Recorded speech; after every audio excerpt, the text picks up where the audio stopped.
Welcome to Trending Update USA. This is Steffan, and today we dive into a controversy that has ignited fierce debate across the tennis world and far beyond it. A debate that touches power, perception, respect, and the long, unfinished fight for equality in sport. The so-called battle of the sexes narrative involving Aryna Sabalenka and Kyrgios has been framed by some as entertaining, provocative, even progressive. But for many fans, analysts, former players, and advocates of women's sport, it feels like something else entirely. It feels like an insult. An insult not only to women's tennis, but to women athletes everywhere who have spent decades demanding to be taken seriously on their own terms.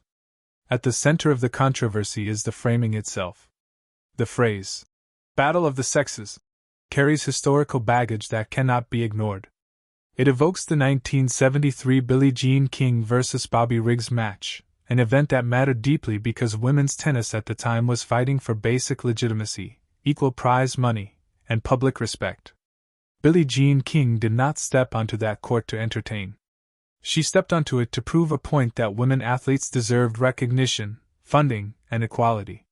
When modern tennis discourse lazily revives that phrase in relation to Aryna Sabalenka and Kyrgios, it strips away that historical struggle and replaces it with spectacle. What once symbolized resistance and progress is now repackaged as clickbait. Aryna Sabalenka is not an underdog seeking validation against a male player. She is a multiple Grand Slam champion, a world number one of the most dominant forces in modern women's tennis. Her power, athleticism, and competitive fire have been proven repeatedly against the very best in the world.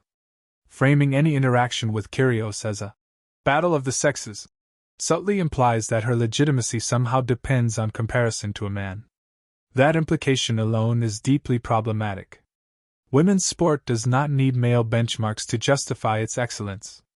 Kyrgios, meanwhile, occupies a very different place in the tennis ecosystem. He is talented, undeniably so, but his career narrative has been defined as much by controversy, inconsistency, and spectacle as by results. Media attention follows him not only because of his tennis, but because of his comments, his confrontations, his unpredictability. When narratives pairs Sabalenka with Kyrgios under a gendered banner, it risks reducing her achievements to a sideshow within his orbit.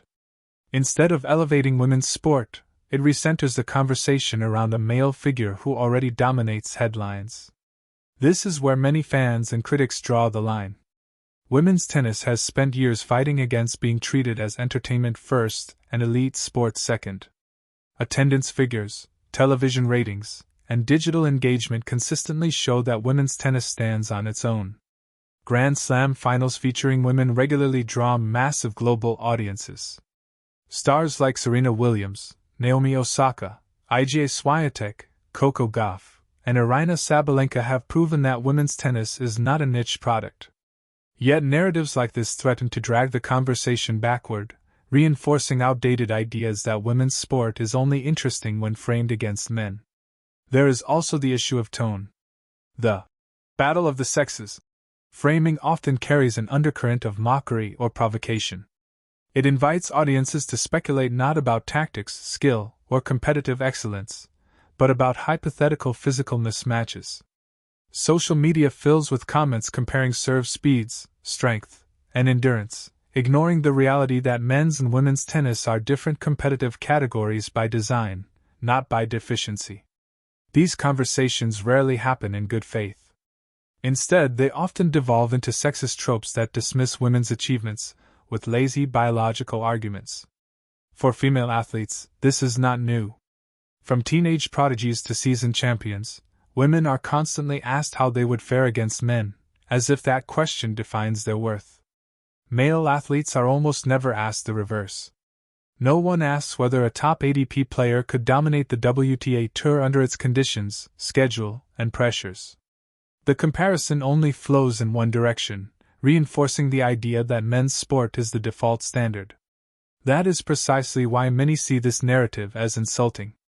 Another layer to this controversy lies in commercial incentives.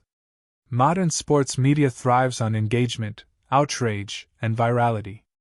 A headline framing Sabalenka and Kyrgios as a battle of the sexes is guaranteed to spark clicks, arguments, and shares. But at what cost? When women's sport is used as a prop for controversy rather than celebrated on its own terms, the damage is long-term. Young girls watching these debates may internalize the idea that no matter how successful they become, their achievements will always be measured against men rather than valued independently. Supporters of the narrative argue that it is just fun, just banter, just entertainment. They claim that both players are outspoken personalities who thrive on attention and that no harm is intended. But intent does not erase impact. The cumulative effect of these storylines shapes public perception. Over time, repeated framing like this subtly undermines the credibility of women's competition. It reinforces the notion that women's sport exists in relation to men's sport, not alongside it as an equal. There is also a glaring imbalance in how criticism is distributed.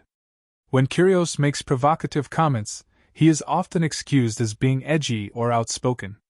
When women athletes respond with confidence or assertiveness, they are frequently labeled as arrogant or emotional.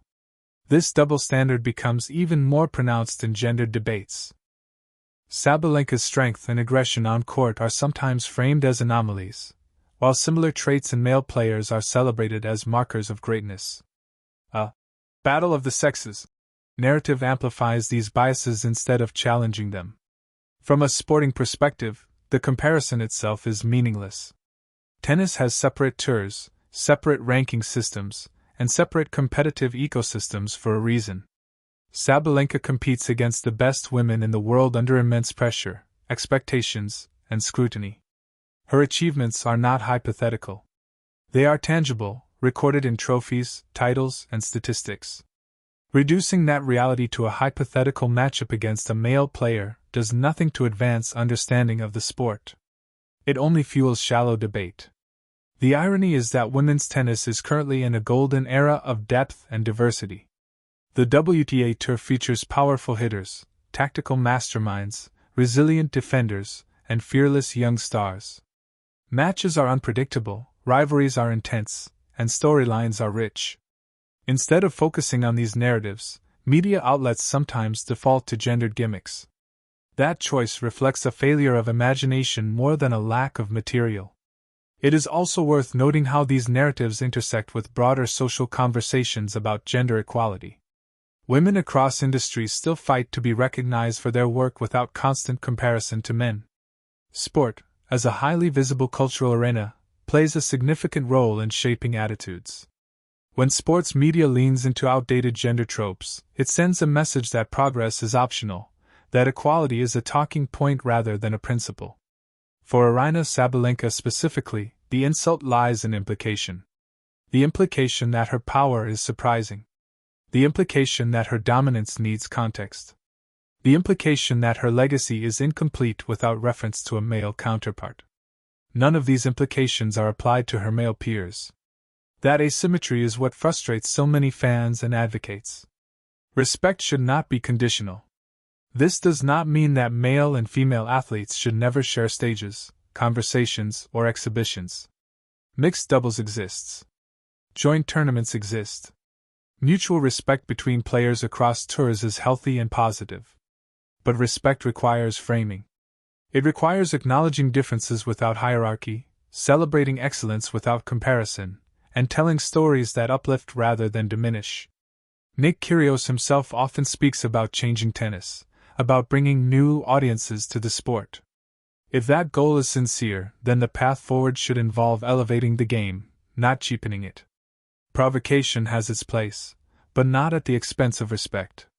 Women's tennis does not need controversy borrowed from men's narratives to remain relevant. It has proven that again and again. Ultimately, the backlash against this battle of the sexes framing is not about being humorless or overly sensitive. It is about recognizing patterns. Patterns of language that undermine. Patterns of storytelling that marginalize. Patterns that persist because they are easy, not because they are right. Fans are no longer willing to accept those patterns without challenge. Women's sport deserves coverage that matches its quality, intensity, and importance. Aryna Sabalenka deserves to be discussed as what she is, one of the defining champions of her era.